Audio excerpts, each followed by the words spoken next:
5 people walked into Bennington Triangle, Vermont. None of them came back.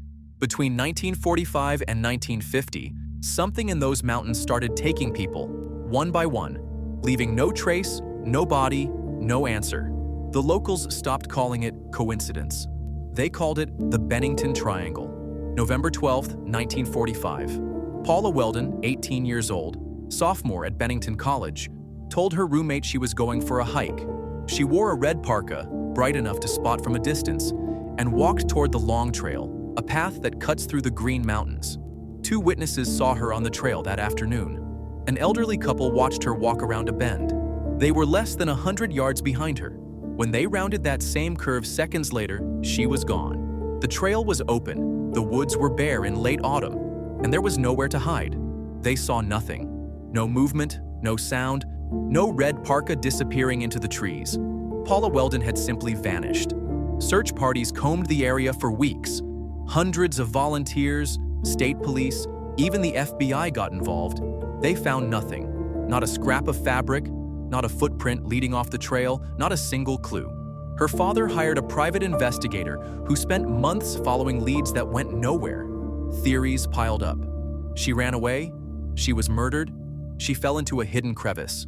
But the trail had no crevices, and nobody just disappears in plain sight on an open path. Here's where it gets stranger. Paula wasn't the first.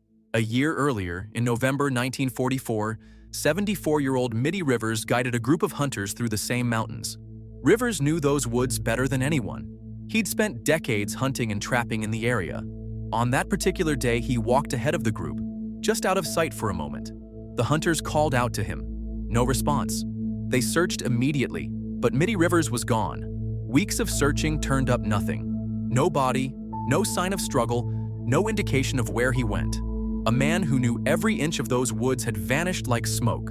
Then came December 1946. Paula Welden was still missing. Now, 3-year-old Paul Jepson disappeared from his mother's truck near the Long Trail. She left him in the vehicle for less than an hour while feeding pigs at a farm. When she returned, the boy was gone. Bloodhounds picked up his scent and tracked it directly to the Long Trail, the same trail where Paula vanished. Then the scent stopped cold, as if the child had evaporated. Searchers found nothing. No trace of Paul Jepson ever surfaced. October 1950. Frieda Langer, 53 years old, experienced hiker, went on a family camping trip near Somerset Reservoir. She slipped and fell into a stream, soaking her clothes. She told her cousin she was heading back to camp to change. The camp was a short walk away. She never arrived. Frieda knew the area well. The distance was minimal, yet she disappeared between one point and another, in broad daylight, with family nearby. Massive search efforts deployed immediately. Over 300 people scoured the woods for 2 weeks. Nothing. 7 months later, in May 1951, her body was found in an area that had been searched multiple times. The body was so decomposed that no cause of death could be determined. But here's the thing. That location had been thoroughly searched. Multiple teams had passed through that exact spot. How did they miss a body? Between these disappearances, others went missing too. James Tedford, a veteran, vanished from a moving bus in December 1949. Witnesses saw him on the bus, asleep in his seat as they passed through Bennington. When the bus arrived at its stop, his seat was empty. His luggage was still in the rack above, but James Tedford was gone. 14 passengers confirmed he'd been there. Nobody saw him leave. On a moving bus, 5 people, 5 years, one small area of Vermont wilderness. The math doesn't work. The circumstances don't make sense. And the questions started piling up faster than anyone could answer them. What was happening in those woods? Why did the trail seem to swallow people whole? And why did it stop? The disappearances stopped as suddenly as they started. After 1950, the pattern broke. No more vanishings on the Long Trail. No more mysterious cases clustering in that stretch of wilderness. The Bennington Triangle went quiet. That silence raised more questions than answers. Serial killers don't just stop. Natural hazards don't suddenly become safe. Whatever caused 5 people to vanish didn't resolve itself. It just ended. Theories emerged immediately. Some investigators pointed to a hermit living in the woods, a recluse who might have been responsible. They searched for evidence of someone living off-grid in the mountains. Nothing concrete ever surfaced. The hermit theory required someone capable of overpowering experienced outdoorsmen, concealing bodies in heavily searched areas and leaving zero physical evidence. Possible? Maybe. Likely? The odds get thinner the more you examine it. Others suggested animal attacks. Black bears inhabit those mountains. But bears don't make people disappear without a trace. They leave signs: blood, torn clothing, drag marks, remains. The woods yielded none of that. And bears don't explain how James Tedford vanished from a moving bus with 14 witnesses. Natural hazards came up too. Hidden caves, sinkholes, old mine shafts. Vermont has plenty of geological features that could swallow someone. But Paula Welden was on a marked, well-traveled trail. Paul Jepson's scent led directly to the trail before stopping completely. Frieda Langer was walking a short distance to camp in familiar territory. If natural features were responsible, searchers should have found something, especially when 300 people combed the area for weeks.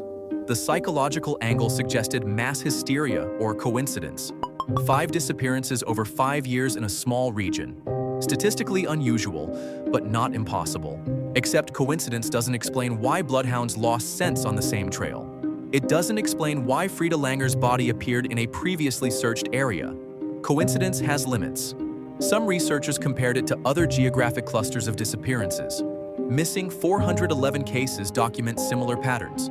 Experienced outdoors people vanishing in national parks and wilderness areas, often near water or trails, with no logical explanation. The Bennington cases fit that profile precisely, but identifying a pattern isn't the same as explaining it. Local folklore offered its own interpretation. The area had long been considered strange by indigenous peoples who avoided certain sections. Stories of the land itself being wrong, of places where the natural order bent. Folklore isn't evidence, but it's interesting when modern disappearances align with ancient warnings. What makes the Bennington Triangle different from other cold cases is the concentration. 5 people, 5 years, 1 small area. Each disappearance had unique circumstances that ruled out simple explanations. Paula Welden and Paul Jepson both connected to the long trail. Middie Rivers knew the terrain intimately. Frieda Langer's body appeared where it shouldn't have been. James Tedford vanished from an enclosed space with witnesses. Then it stopped. Whatever it was, it ended. That's perhaps the strangest detail. Active threats don't just cease. Environmental hazards remain hazardous.